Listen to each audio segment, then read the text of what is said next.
famous icons of modern cinema. She was known by her beautiful violet eyes and her amazing talent. I'm talking about Elizabeth Taylor, or Liz Taylor. She was born in England, but she was raised here in the United States. Her parents were Americans. Even though she was American, she always had a love for England, for the monarchy, and for all things British. A great thing is that older Elizabeth Taylor received the honor of damehood. She became a dame of the British Empire, and I think that was one of the most incredible moments in her life. Of course, she had a life full of great moments. She was the first actress ever to make $1 million in one movie with the movie Cleopatra. She also married 8 times. We all can say that Elizabeth Taylor was a person open to love and open to marriage, as she married so many times and married the same man twice, Richard Burton. She said many times that the 2 loves of her life were Todd and Burton, 2 of her husbands. Her life is full of drama, of beauty, and of glamour. She had one of the most incredible jewelry collections of Hollywood. And one day when she met Princess Margaret, the princess made a very rude comment to Liz Taylor. She said all that jewelry and the sizes of those diamonds were a little bit vulgar or gaudy. I beg to disagree. I think Margaret was just jealous of the beauty and of the charisma of Liz Taylor. If there was a woman that could carry huge gemstones and look absolutely glamorous, it was her. She was such a queen that her husband, Mike Todd, actually commissioned a little tiara for her to wear for the Oscars. At first, she thought that was a little bit too much, but then her husband convinced her to actually wear it, and of course, she looked just like a princess in her pictures. Even though nobody in Hollywood back then wore crowns or tiaras, Elizabeth Taylor could pull it off. Another very curious thing about her, it was the fact that she was the first celebrity to create a perfume and to associate that perfume with her image. She was a woman ahead of her time. She knew that everyone wanted to look like her and smell like her. That's why she combined her love for glamour and jewelry with her new business of fragrances.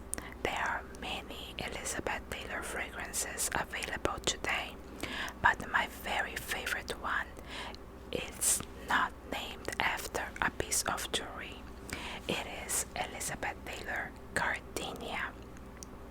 It is such a wonderful, wonderful white flower scent. It is gorgeous. It lasts all day long, and it is very powerful. It is in a little green bottle with a beautiful gardenia flower as the lid, and you can really find it at the TJ Maxx and Marshalls for a very affordable price.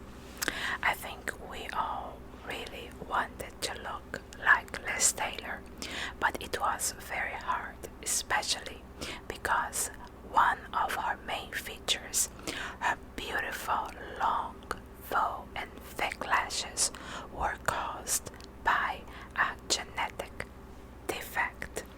Well, people say that one day the director of a movie requested from the makeup artist to remove the false lashes and to reduce the amount of makeup on the young Liz Taylor. When the makeup artist told the director that that was her natural beauty and she did not have any eye makeup, the director said, "A woman that is born with so much lashes is born to be a star." And he wasn't wrong. Another very unique thing about Elizabeth Taylor were her eyes. She had a very unique shade of blue, almost violet-like, and when people started telling her that she had violet eyes, I think she really tried to emphasize the violet hue in her eyes by using a lot of purple eyeshadow. You can see that in many of her pictures and in some pictures I'm going to share later on this video. In conclusion, I just want to share that I think Elizabeth Taylor was one of a kind. She was unique, she was beautiful, and she was fearless.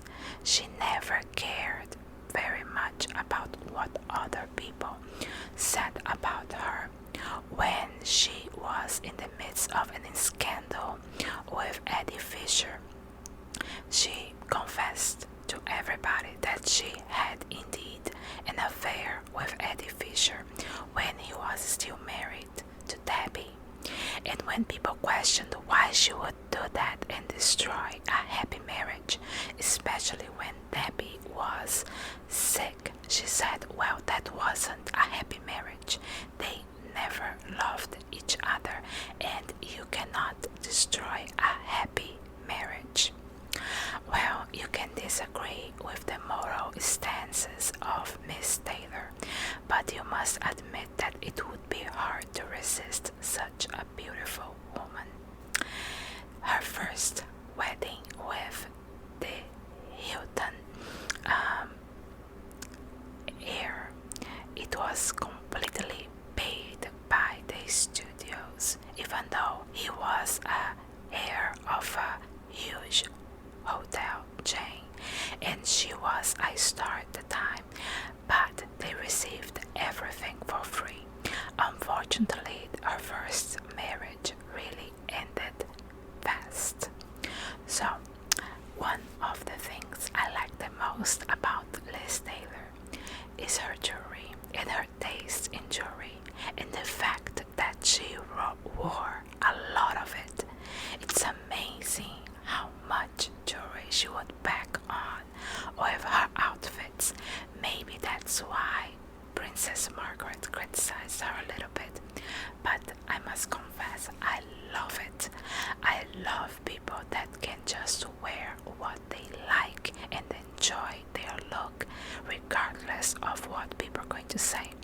So come with me to the second part of this video where I'm going to share with you guys some pictures and a little bit about Elizabeth Taylor's most iconic items of jewelry and the ones I like the best. Please remember to subscribe to this channel, to comment down below, and to hit the like button. A pair of emerald and diamonds ear pendants by Bulgari, 1960, a gift from Richard Burton. She wore them at the Paris premiere of Lawrence of Arabia in 1962. She wore them to greet Queen Elizabeth in Washington in 1976, and they were part of her costume in the VIPs. They were, if such a thing can be said of emerald and diamond earrings, you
collection.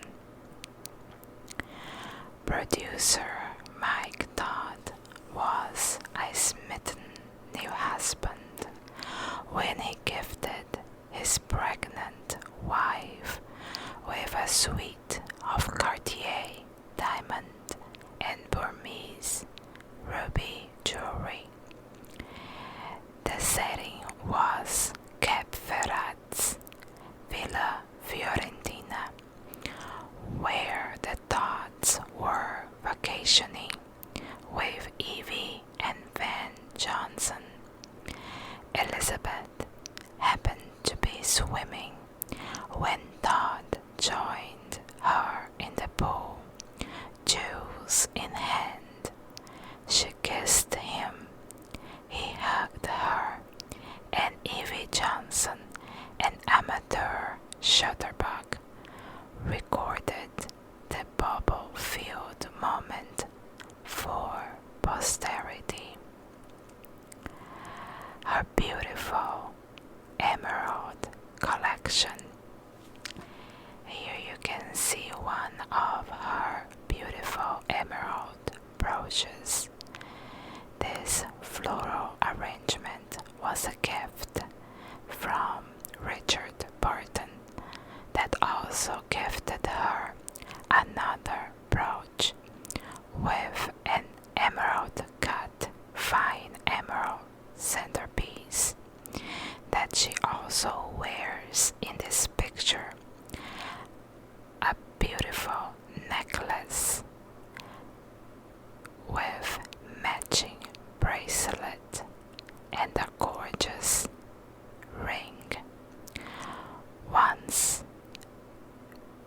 Richard Burton said about Elizabeth Taylor, and I quote, "I introduced Elizabeth Taylor to beer, and she introduced me to Bulgari."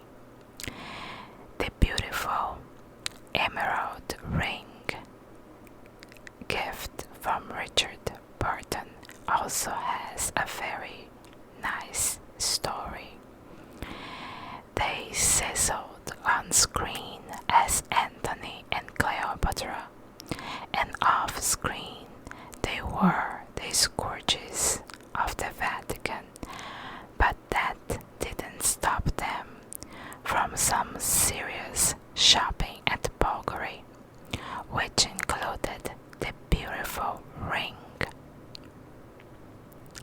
The larger brooch with her central emerald surrounded by gorgeous pear-cut diamonds also has a very interesting story.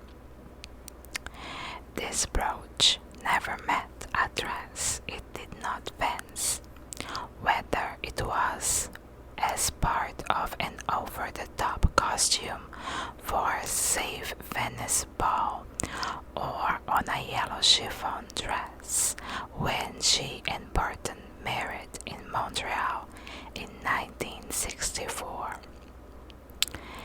This is one of my favorite pieces. I love pearls, and the uniqueness and the size of those diamond and pearl earrings is just fantastic. And they are from 1960.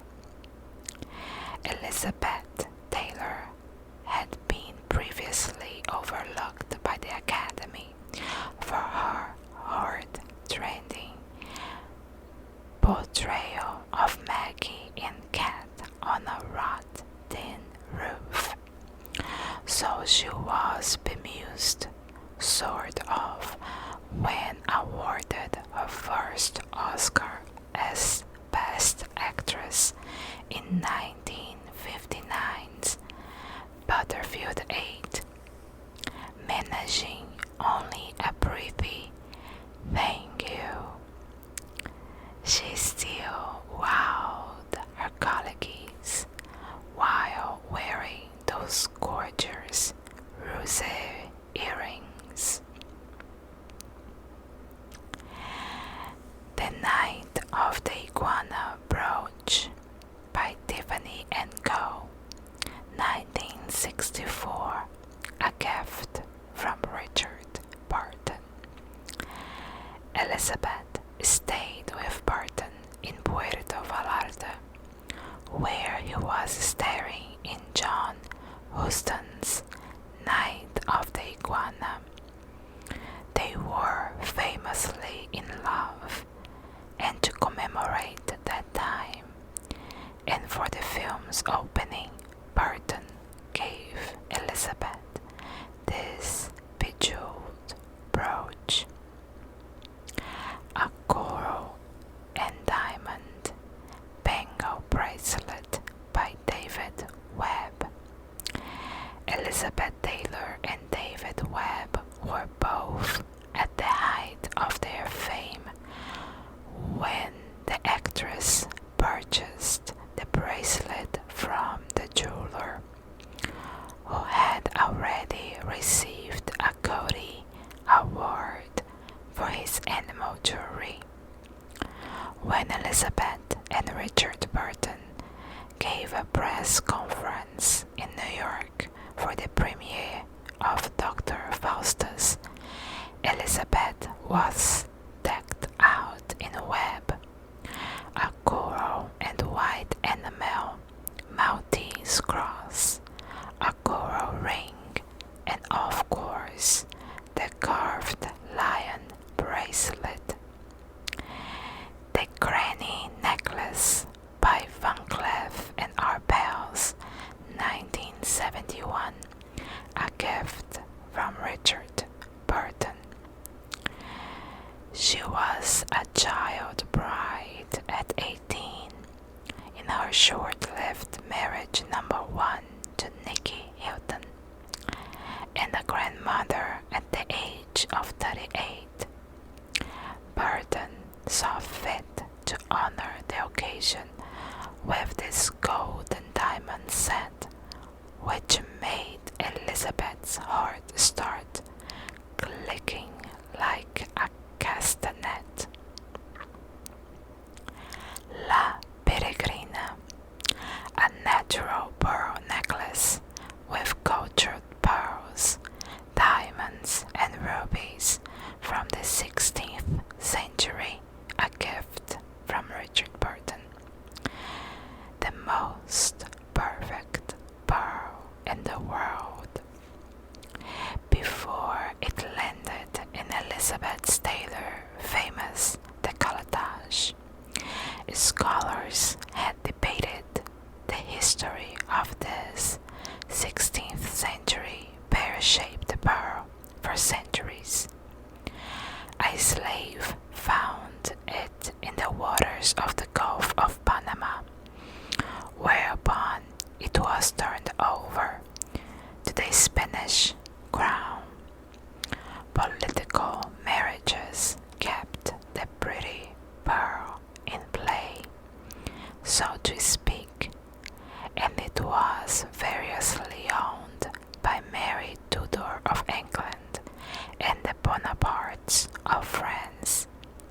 By 1969, however, there was no question of its prettiest and most popular owner.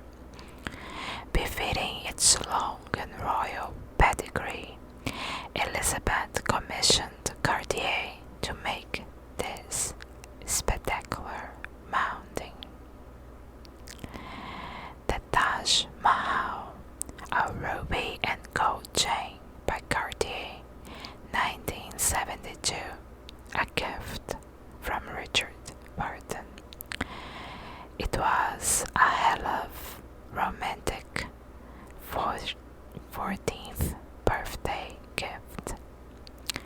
A heart-shaped diamond from the 17th century, once given by the Shah Jahan to his wife Mumtaz-e-Mahal, later the inspiration for India's Taj Mahal. The Prince of Wales brooch.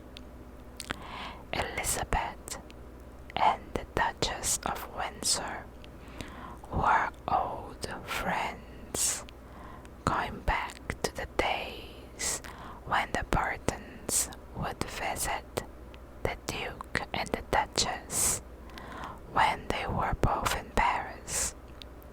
Sentiment mixed with sport. When the brooch came up to auction, it was the star's first time bidding at an auction, and she was nervous as hell. But her kids rallied around her and urged her on, and as the gavel came down, Elizabeth's horrid sword, she won.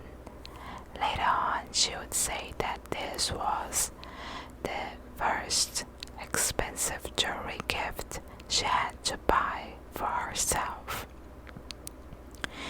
The Daisy Parure by Van Cleef and Arpels.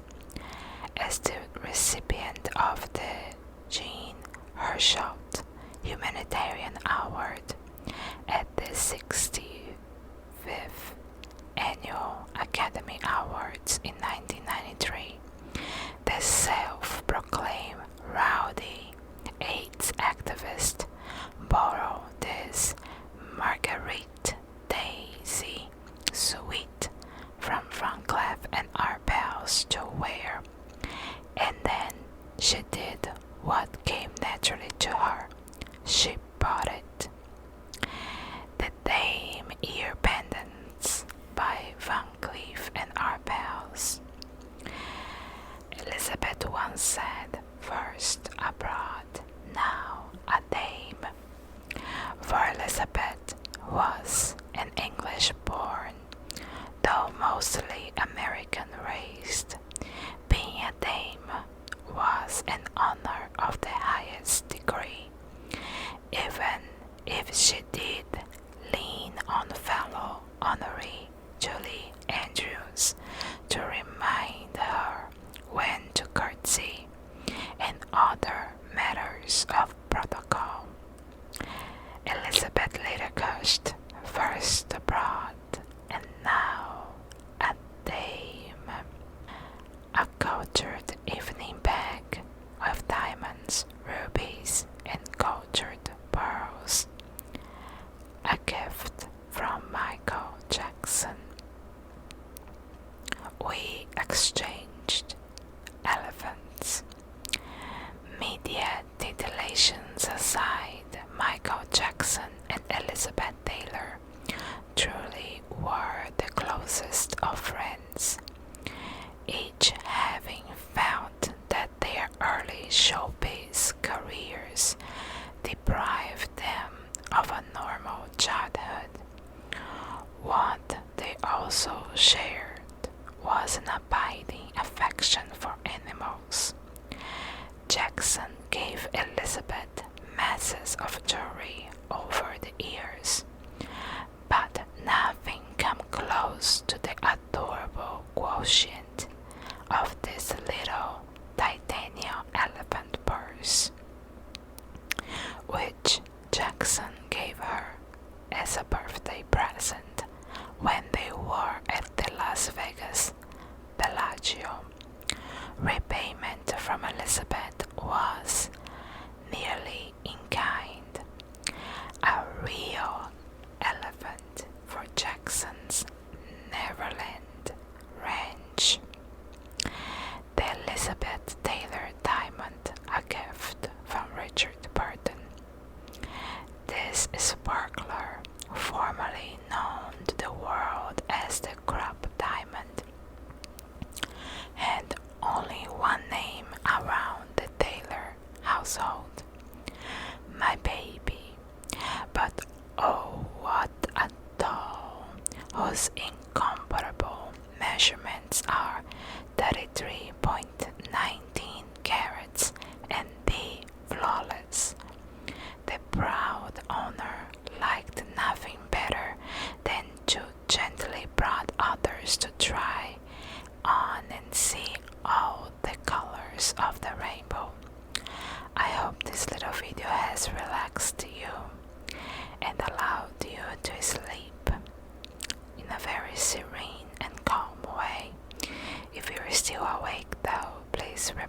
subscribe.